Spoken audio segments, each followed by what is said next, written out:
என்னப்பா இங்க உட்காந்துருக்கீங்க? முகி பிரான் மசாலா ரோஸ்ட் செம்மையா வந்திருக்குடா. இந்த காம்பினேஷன்ல சாப்பிட்டு பாத்துறீங்களா? வாங்க எப்படி பண்றதுன்னு சொல்றேன். இந்த டேஸ்டி ப்ரான் ரோஸ்ட் பண்றதுக்கு முதல்ல ஒரு மசாலா ரெடி பண்ணிக்கலாம். இதுக்கு மிக்ஸி ஜார் எடுத்து 1 ஸ்பூன் ஜீரகம், 1 இன்ச் இஞ்சி, 10 பல்லு பூண்டு, 10 சின்ன வெங்காயம், சுரக்காரத்துக்கு 1 பச்சை மிளகாய், நல்ல கலருக்கு 3 காஷ்மீரி மிளகாய், ஒரு அரை ஸ்பூன் மிளகாய் தூள், கொஞ்சம் போல உப்பு, 1 ஸ்பூன் எண்ணெய். இது எல்லாத்தையும் விட்டு முதல்ல கொரக்கொரன்னு அரைச்சிட்டு அதுக்கப்புறம் கொஞ்சமா தண்ணி விட்டு இப்படி பேஸ்ட் அரைச்சு எடுத்துக்கலாம். 1/2 கிலோ ப்ரானை நல்லா வாஷ் பண்ணி எடுத்துருக்கேன். இதுல இந்த மசாலாவை சேர்த்து நல்லா மேரினேட் பண்ணிடலாம். ஒரு 15 நிமிஷம் அப்படியே ஊற வைப்போம்.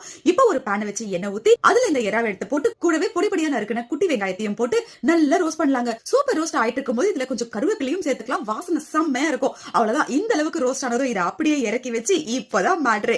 நல்ல பழைய சாதம் எடுத்துக்கிட்டு நேத்து வச்ச மீன் குழம்பையும் ஒரு கப்ல எடுத்துக்கிட்டு நம்ம செஞ்ச மசாலா ரோஸ்ட் எறாவையும் இப்படி ஓரமா வச்சுக்கிட்டு ஒரு கை சாதம் அதுல கொஞ்சம் குழம்பு ஒரு எறா வச்சு சாப்பிட்டா ஆண்டவா அப்படி இருக்குங்க. ட்ரை பண்ணி பாருங்க.